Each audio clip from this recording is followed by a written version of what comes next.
Irmãos, graça e paz, quero convidá-los para abrir a Bíblia comigo no livro de Esther, capítulo 4. Livro de Esther. Está depois de Neemias e antes do livro de Jó.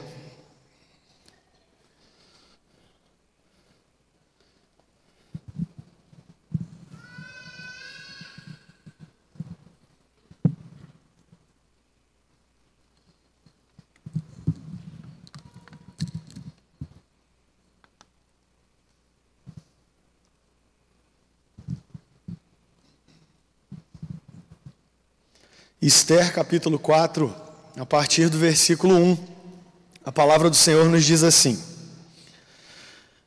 Quando Mordecai soube tudo o que havia passado, rasgou as suas roupas, se cobriu de pano de saco e de cinza, e saiu pela cidade, clamando em alta voz e soltando gritos de amargura.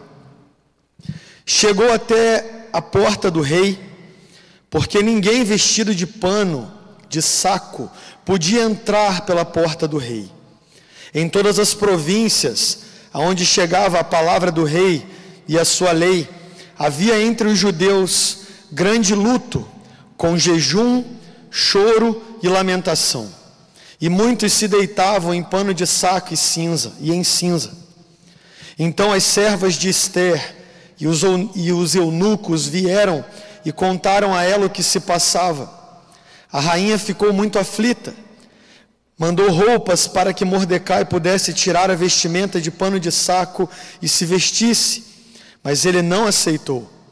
Então Esther chamou Ataque, um dos eunucos do rei, que este tinha escolhido para a servir, e lhe ordenou que fosse a Mordecai para saber o que se passava e por que ele estava fazendo aquilo. Ataque foi até a praça da cidade para encontrar-se com Mordecai junto à porta do rei. Mordecai contou tudo o que havia acontecido com ele. Disse também a quantia certa de prata que Amã tinha prometido pagar aos tesouros do rei pelo aniquilamento dos judeus. Também lhe deu uma cópia do decreto escrito que havia sido publicado em Suzã, ordenando a destruição dos judeus. Mordecai pediu a Ataque que mostrasse a cópia a Esther e a pusesse a par de tudo, a fim de que ela fosse falar com o rei e lhe pedisse misericórdia e na sua presença lhe suplicasse pelo povo dela. Ataque voltou e transmitiu a Esther as palavras de Mordecai. Então Esther falou com Ataque e mandou que ele entregasse a seguinte mensagem a Mordecai: Todos os servos do rei e o povo das províncias do rei sabem que para qualquer homem ou mulher que sem ser chamado entrar no pátio interior para falar com o rei, não há outra sentença que não há de morte, a não ser que o rei estenda para essa pessoa o cetro de ouro para que viva.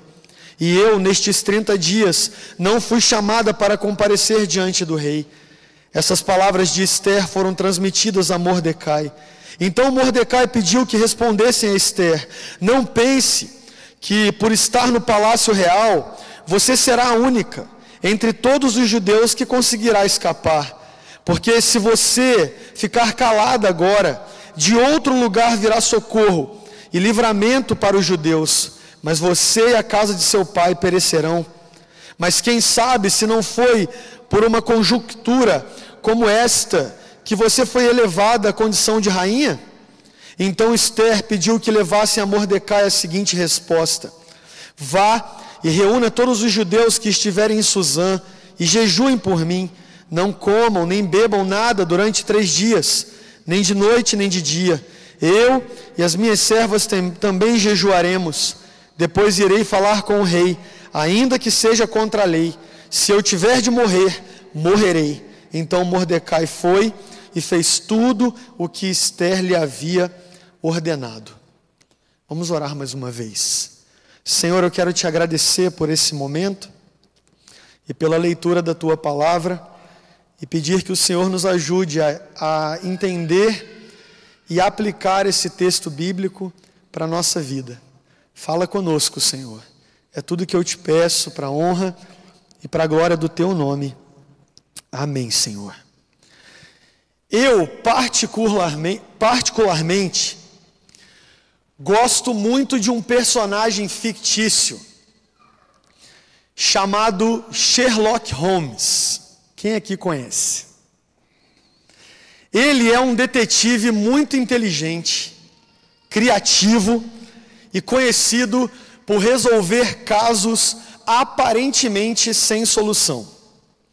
Certa vez, ele foi convidado para investigar o desaparecimento de um cavalo de corrida.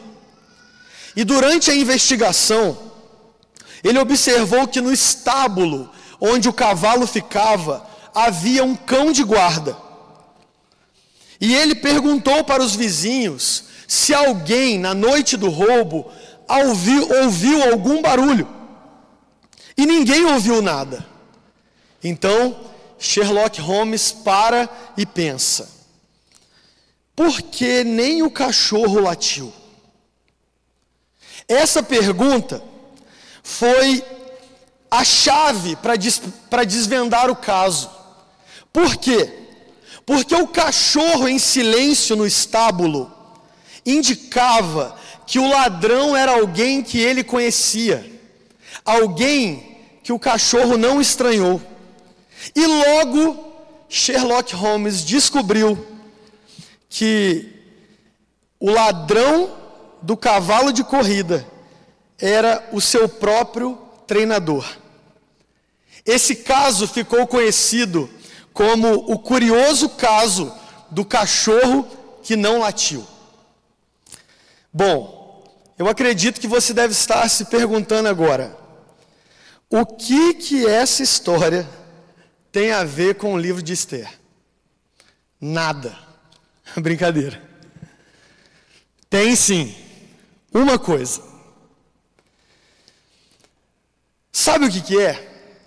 Ao ler o livro de Esther, nós percebemos a ausência de algo que é esperado em toda a Bíblia. O nome de Deus simplesmente não é citado em nenhum lugar do livro. Como assim?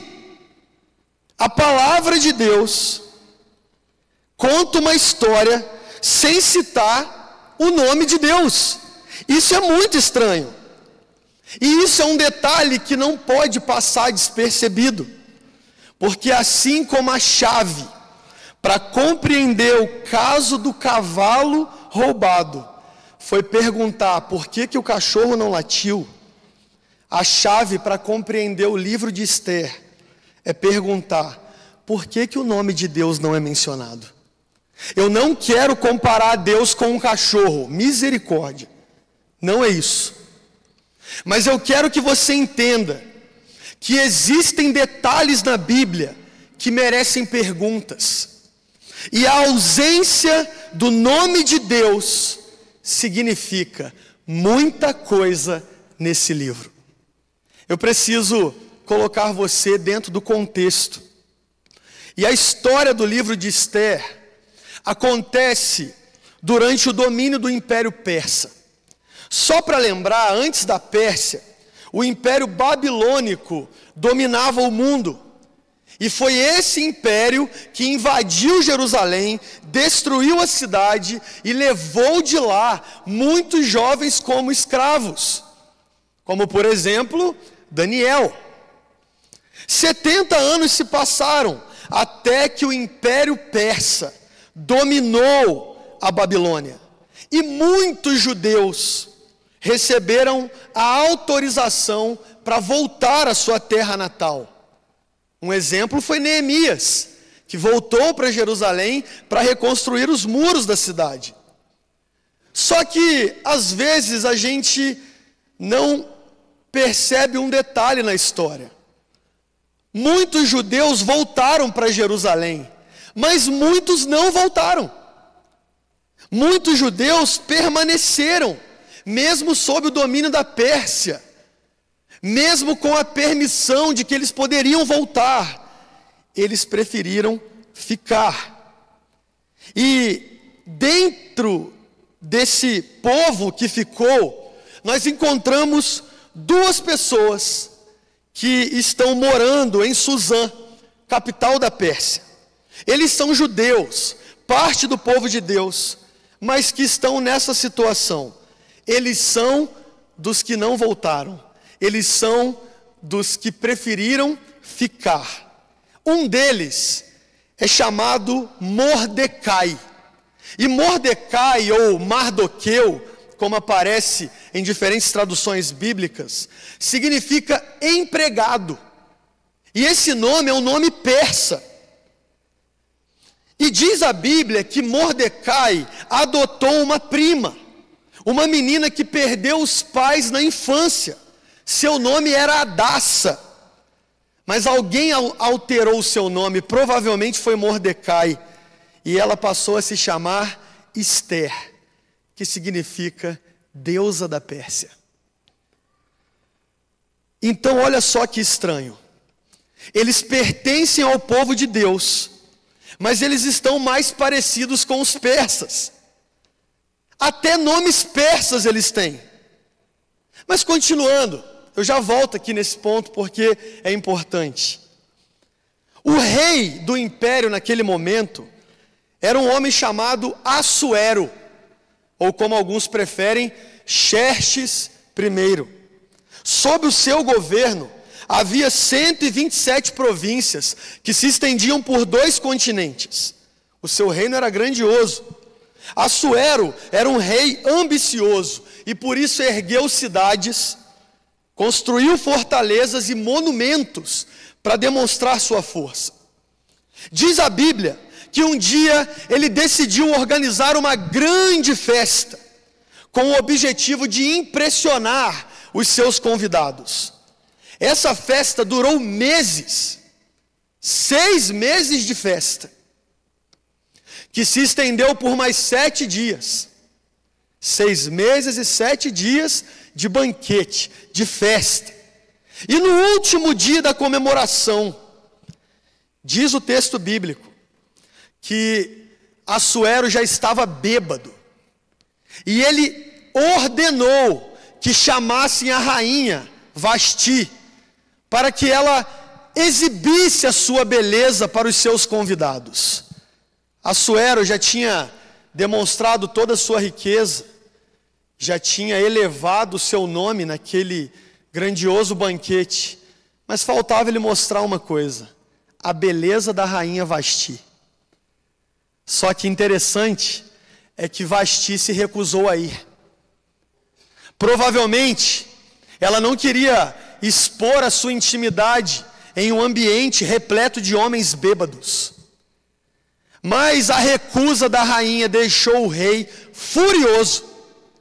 E ele marcou uma reunião com os conselheiros, que disseram para ele destituir Vasti da sua posição. E o rei concordou com os seus conselheiros e fez exatamente isso. Da noite para o dia, Vasti deixou de ser rainha. Pouco tempo depois, o rei sentiu falta de uma rainha. E os conselheiros disseram que ele deveria organizar um grande concurso de beleza em todo o império. As jovens mais bonitas da Pérsia foram levadas ao palácio e ali receberam um tratamento especial para depois de um tempo serem apresentadas ao rei. Diferente do que você possa pensar, esse concurso de beleza não foi algo organizado para que as mulheres voluntariamente participassem. Não, essas jovens foram sequestradas e obrigadas a ir para o palácio para passar uma temporada lá. E ali elas receberiam um tratamento especial para que depois de um determinado tempo elas fossem apresentadas ao rei. E dentre essas jovens estava Esther. Diferente do que se espera de uma judia, Esther não se recusa a ir. Mordecai, sabendo que ela foi escolhida para ir para o palácio, ainda deu um conselho para ela: Esther, nunca, jamais revele a sua identidade, jamais diga que você pertence ao povo judeu, deixe que pensem que você é persa, o seu nome é persa. E Esther acolhe o conselho do seu tio Mordecai, e ela participa então dessa temporada de tratamento da sua própria beleza, para um dia estar diante do rei, quem sabe ser escolhida por ele. É curioso pensar nisso, porque diferente de Daniel, que se posicionou contra o Império Babilônico e não aceitou os costumes e princípios que desonravam a Deus, Esther ficou bem omissa. Eu sei que para alguns é até chocante olhar para Esther dessa forma, porque a gente gosta de pensar nela como uma mulher corajosa, que deu o exemplo de alguém que se posicionou numa cultura, mas nem sempre foi assim. No primeiro momento, Esther foi bem omissa, e ela não se recusou a ir. Em nenhum momento ela disse: jamais eu vou me deitar com um rei persa. Eu só vou me deitar com o homem do meu povo, porque era assim que Deus queria na época. Mas Esther não faz isso. A história segue. Chega o dia que Esther é apresentada ao rei, sua beleza chama a atenção, e Assuero se apaixona por ela. E Esther é escolhida como rainha. Pouco tempo depois, o rei escolhe um homem chamado Amã, para ocupar uma posição de muita autoridade no seu governo. E diz a Bíblia que Amã era um homem soberbo e desejava que todos se curvassem diante dele. Onde ele chegava, as pessoas se ajoelhavam. Só que tinha uma pessoa que não fazia isso, sabe quem? Mordecai. Diz a Bíblia que todas as vezes que Mordecai se aproximava de Amã, a mãe esperava que ele se ajoelhasse, mas ele não se ajoelhava. E isso deixava o Amã enfurecido também.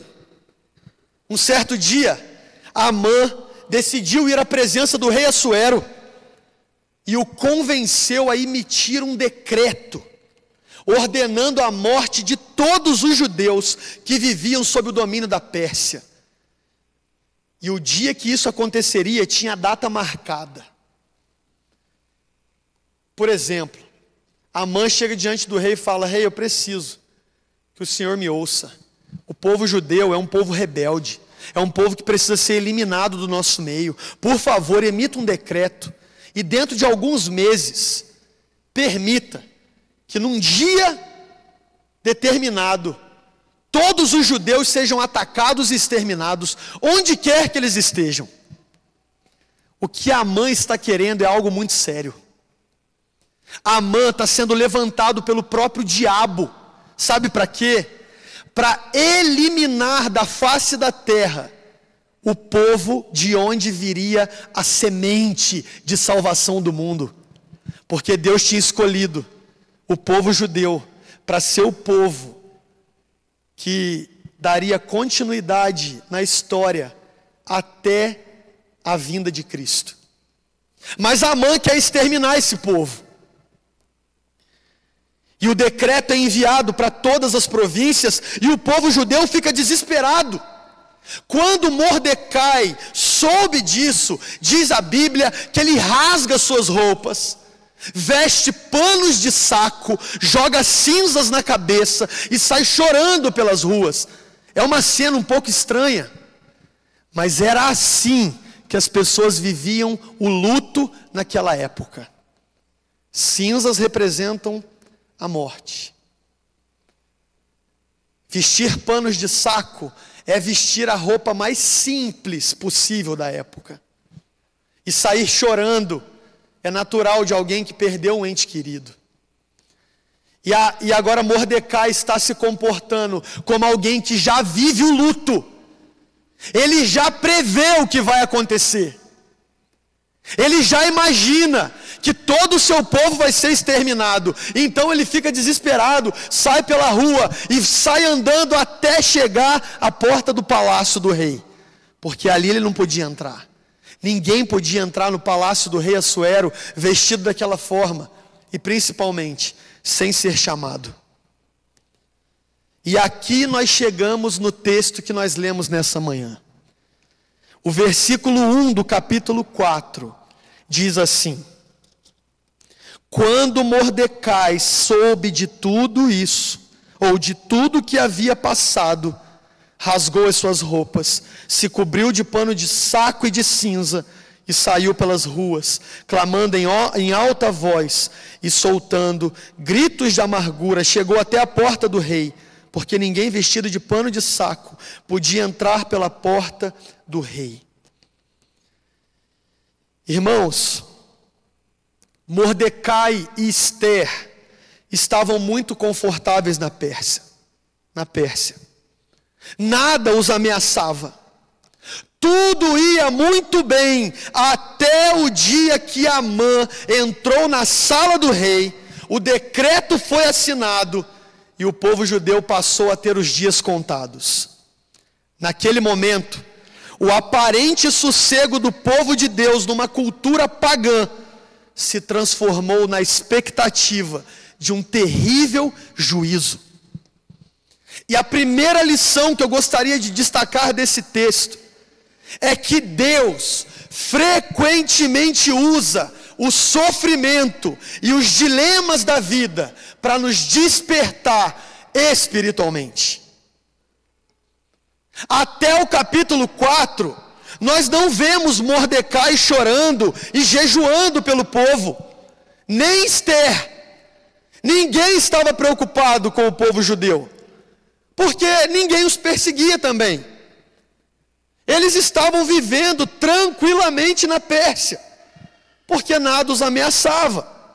Mas quando o decreto é assinado e o extermínio do povo de Deus é anunciado, então Mordecai veste roupas de luto e vai para a frente do palácio chorando, buscar algum tipo de ajuda, mesmo que para ele aquela situação era irreversível. Sabe o que isso me ensina, irmãos? Que de vez em quando Deus precisa engrossar o caldo com a gente para nos despertar espiritualmente. Às vezes Deus tem que permitir o sofrimento na nossa vida para a gente entender que nós não somos desse mundo. Nós vivemos na Pérsia do século 21, mas nós somos cidadãos da Canaã celestial.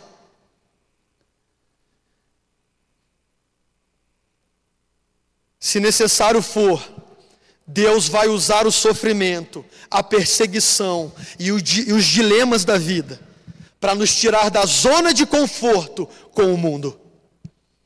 Irmão, se tem uma coisa que acontece com o tempo, é que com o tempo a gente se acostuma. A gente se acostuma com tudo, com a rotina, com as pessoas. A gente se acostuma com a igreja, com o casamento. No começo, a gente se dedica, a gente valoriza, mas depois o tempo vai passando, a gente vai relaxando, vai se acostumando. A gente se acostuma até com o pecado. O que era um absurdo passa a ser visto como algo comum, que todo mundo faz, que mal tem. Então Deus, vendo isso, precisa virar a mesa, sacudir as bases e permitir que o sofrimento nos alcance, para que a gente se volte para Ele. Amã foi a permissão de Deus para despertar o seu povo que vivia na Pérsia, a começar por Mordecai, a começar por Ester, que mudaram até o nome para viverem muito bem ali. Deixa eu te explicar uma coisa. Nós somos chamados para sermos santos, para vivermos segundo a vontade de Deus. Mas se a gente não leva isso a sério,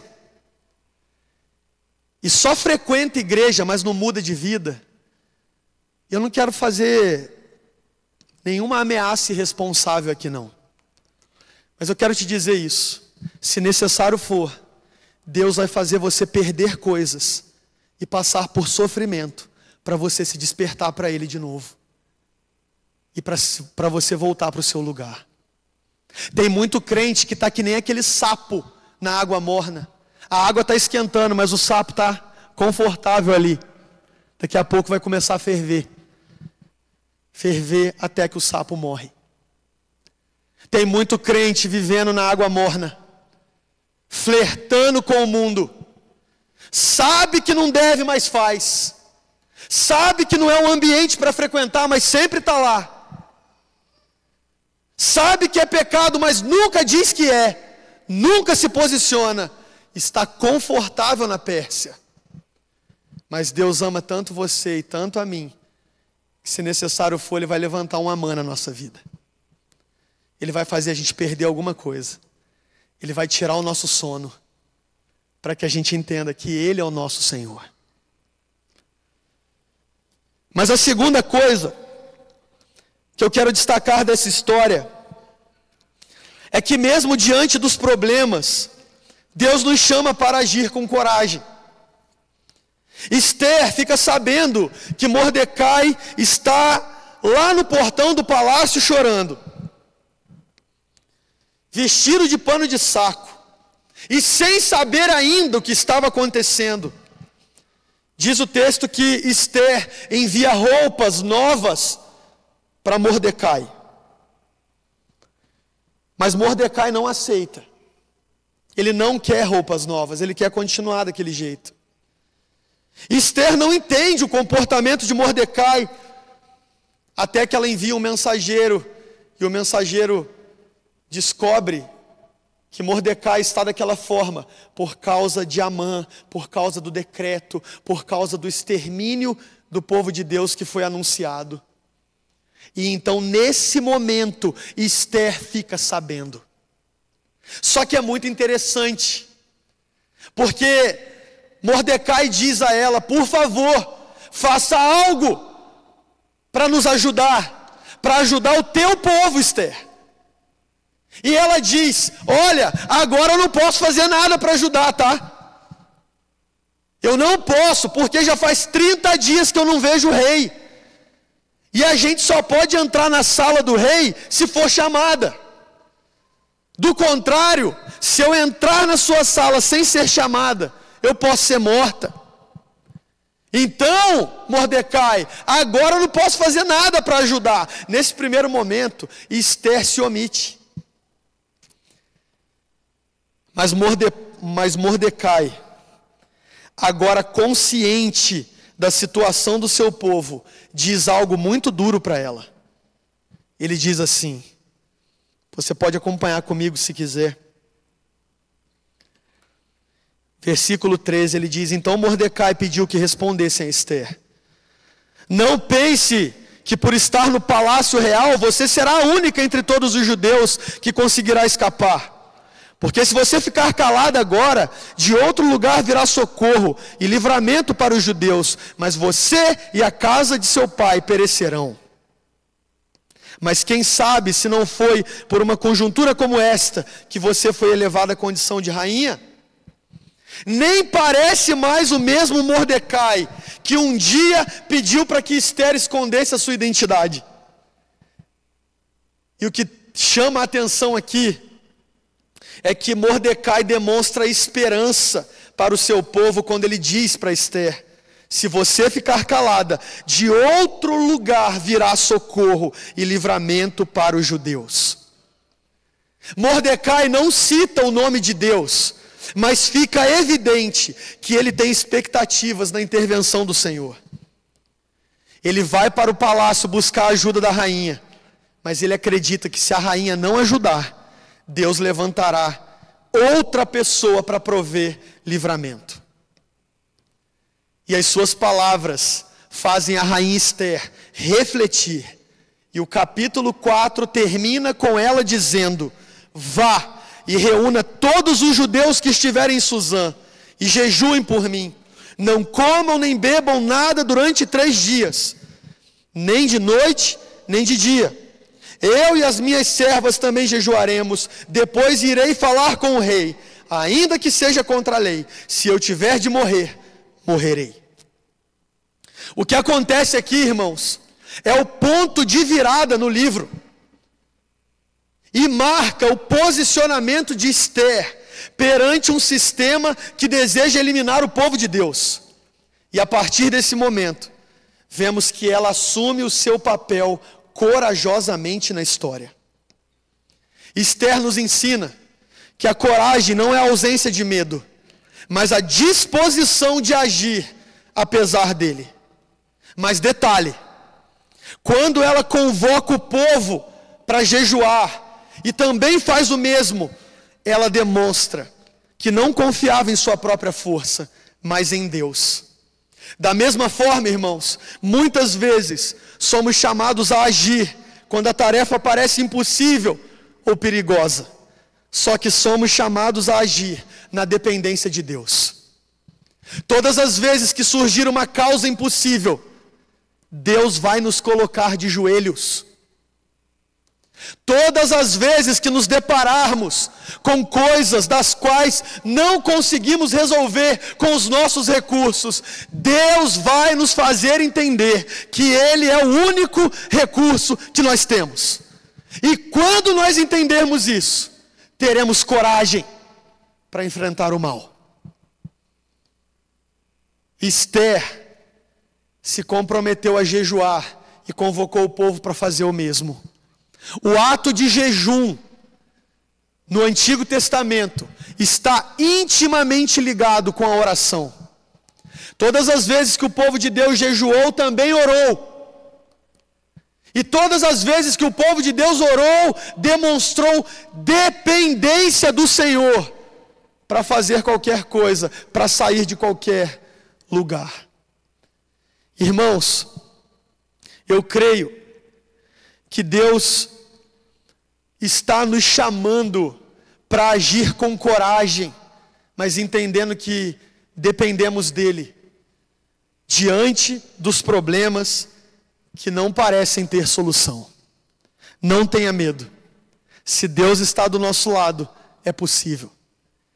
Mas antes de realizar algo, antes de mudar uma situação, antes de transformar um casamento, transformar uma condição financeira, Deus deseja que a gente jejue, ore, dependa, se humilhe diante dEle.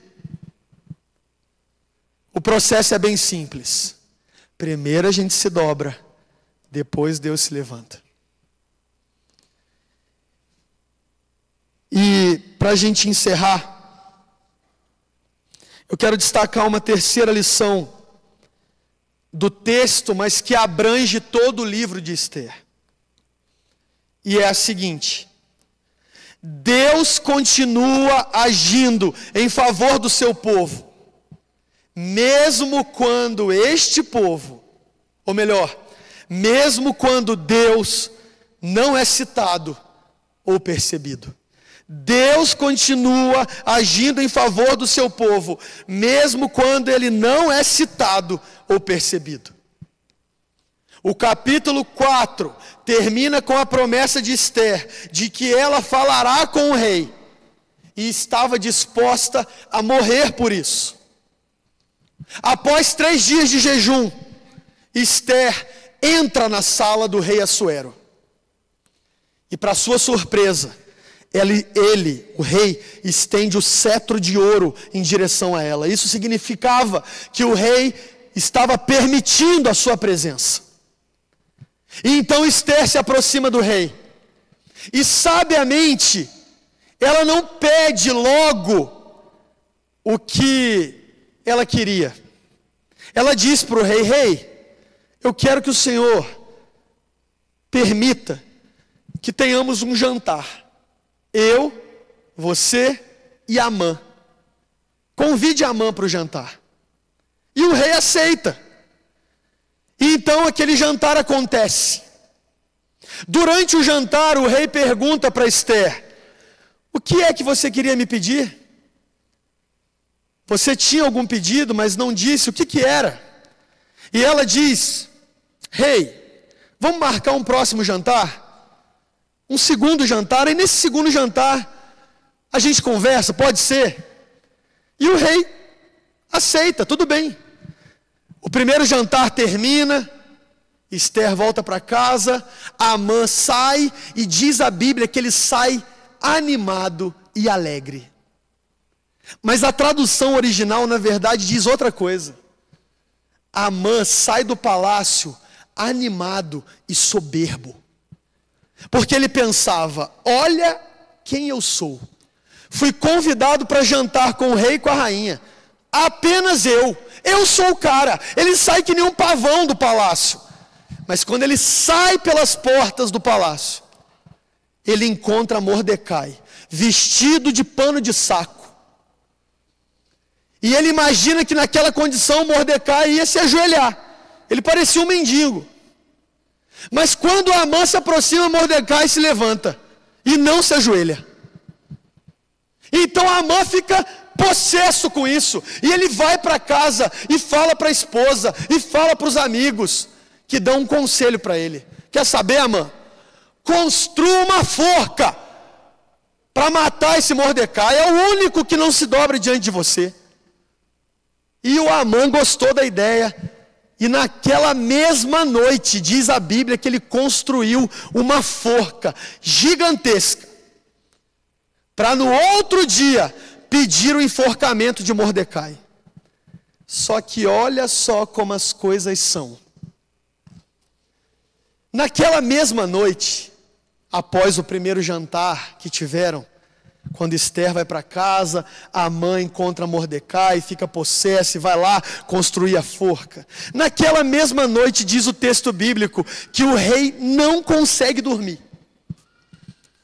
Ele não pega no sono. E ele pede para que alguém leia para ele os anuais do reino, que era uma espécie de jornal que registrava os principais acontecimentos da Pérsia.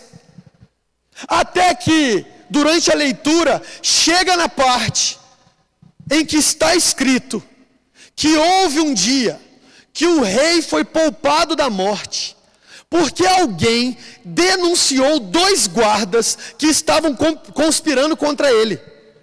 Sabe quem denunciou esses 2 guardas? Mordecai. E Deus permitiu que o rei soubesse disso só nesse momento. E o rei perguntou: alguém fez algo por ele? Alguém deu alguma recompensa pelo Mordecai? Não, rei, ninguém fez nada por ele.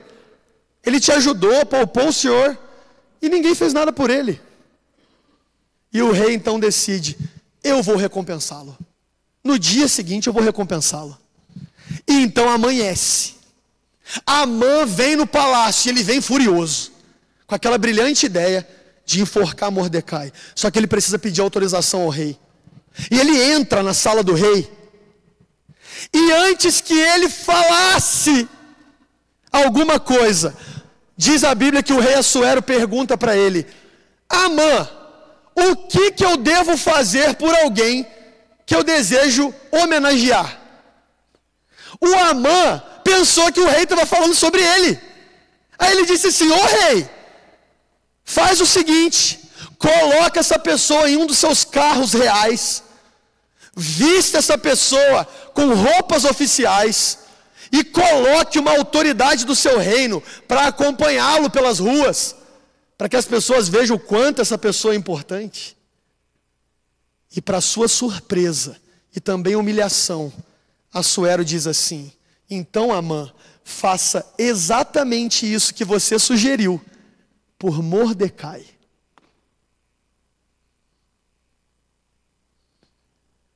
A noite, que seria o último dia da sua vida, foi o começo da sua honra.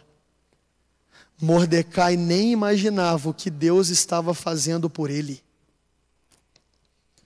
A história segue, irmãos, e naquele mesmo dia, depois que Mordecai é honrado pelas ruas da Pérsia, ele desce do carro real, tira aquelas roupas reais, e ele veste pano de saco de novo. Que homem teimoso!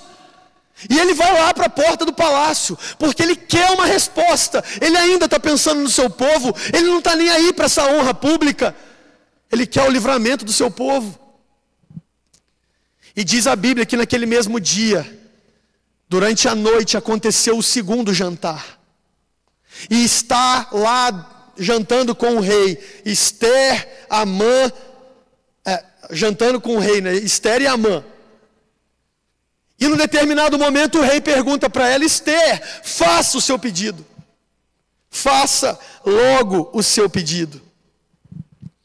E Esther diz ao rei: se eu tiver obtido o seu favor, ó rei, se for agrado do rei, que a minha vida seja resposta ao meu pedido, e que como desejo eu possa ter o meu povo.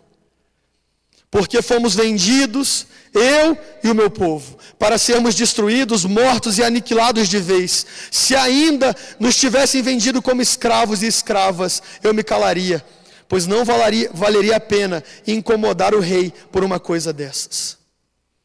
Esther corajosamente pede que o rei Assuero poupe o seu povo, dizendo que alguém vendeu o seu povo. E é verdade, Amã, ele paga para conseguir aquele decreto. Ele paga muito dinheiro por isso. E o rei então, quando soube que Amã tinha feito isso, diz a Bíblia que ele fica furioso. Esther revelou quem era que estava por trás de tudo aquilo. O rei furioso, resultado: Amã foi enforcado na armadilha que ele mesmo criou. O decreto foi revogado. O povo judeu foi poupado. E Mordecai ocupou o lugar de Amã no reino. Mais uma vez, o Deus de reviravoltas deu livramento para o seu povo. E aqui eu quero concluir dizendo uma coisa. Esse é o segundo motivo pelo qual o autor desse livro não menciona o nome de Deus em nenhum momento. Sabe por quê? Ele quer destacar que o aparente silêncio de Deus fala mais alto do que qualquer outro personagem aqui. A história de Esther comprova que, mesmo não sendo citado, Deus está por trás de tudo o que está acontecendo. Isso mostra que às vezes Deus parece estar em silêncio, mas a verdade é que Ele nunca está ausente. Ele sempre está no controle, trabalhando discretamente para realizar seus planos, mesmo quando não compreendemos o porquê. Eu quero agora que você olhe para a sua história e pense em tantos momentos que Deus te livrou. Em tantos momentos que você achou que as coisas iam terminar tão mal e foram revertidas em algo bom. Foi Deus. Se você está aqui hoje, foi Deus.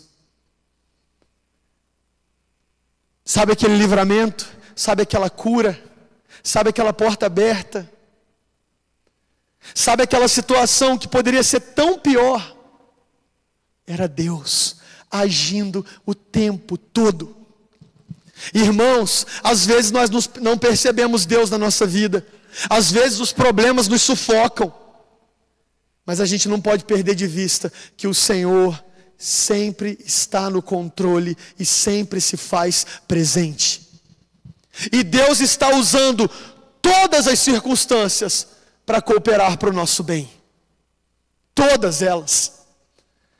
Hoje é um dia para a gente parar e pensar: Deus, o que o Senhor está querendo dizer para mim, diante de tudo que tem acontecido na minha vida? Às vezes, irmãos, a gente não consegue ouvir a voz de Deus, porque o nosso coração está muito endurecido. E se a gente parar para pensar e for bem sincero, Deus já tem tentado nos despertar há muito tempo. Deus já tem tentado nos mostrar que Ele está agindo. Nós é que não percebemos. Nós é que não percebemos. No fim da história de Esther, vemos a grande vitória do povo de Deus. Mas também vemos uma antecipação do maior resgate já realizado. O sacrifício de Cristo por nós. Como Esther, Jesus também foi chamado para um momento como este, para se levantar e interceder em favor do seu povo. Esther arriscou a sua vida ao entrar no pátio do rei. Jesus não só arriscou a sua vida, mas ele entregou a sua vida por completo na cruz do Calvário. Assim como Esther, Jesus foi levantado por Deus para salvar o seu povo. Cristo, o verdadeiro Salvador, não poupou nem mesmo a sua própria vida. Ele entregou tudo para que hoje nós tivéssemos a esperança de sermos restaurados mais uma vez. Eu não sei por onde você tem andado. Eu não sei o quanto você já se acostumou com a Pérsia. Mas Jesus está querendo despertar a minha e a sua atenção nessa manhã, para a gente retomar a nossa posição no mundo. Somos filhos amados de Deus, escolhidos para sermos santos e para vivermos a imagem de Cristo. Quero convidar você para se colocar em pé. Vamos falar com o Senhor. Deus, eu quero te agradecer pela oportunidade de pensar sobre a Tua Palavra. Quero agradecer, ó Deus, porque o Senhor vem nos lembrar mais uma vez de que nós somos o Teu povo, escolhidos para ser luz, para fazer a diferença, para vivermos fielmente em meio a uma cultura que tenta calar a igreja, que tenta eliminar os conceitos do reino de Deus da sociedade. Ajuda-nos, Deus, a entender o que o Senhor está fazendo na nossa história para nos despertar espiritualmente. E se necessário for, Deus, sacode ainda mais a nossa vida. Nos tira da zona de conforto de alguma forma, mas restaura a nossa vida espiritual, Pai. Deus, ajuda-nos a entender que somente na dependência do Senhor poderemos enfrentar o mundo corajosamente. E ajuda-nos a perceber, ó Deus, que mesmo quando não parece, o Senhor está agindo o tempo todo na nossa história. O Senhor é maravilhoso, e ainda que nem sempre o Teu nome seja citado, a verdade é que o Senhor é o principal personagem da história da nossa vida. Louvado e engrandecido seja o Teu santo nome por isso. E nós oramos em nome de Jesus. Amém, Senhor. E agora, irmãos, que a graça e a paz do nosso Senhor e Salvador Jesus Cristo, que o amor de Deus, o nosso eterno Pai, que as virtudes e o poder do Espírito Santo repousem sobre todos nós, de hoje até o grande e maravilhoso dia do retorno de Cristo Jesus, quando então viveremos com Ele pelos séculos dos séculos. Amém. Deus abençoe, queridos.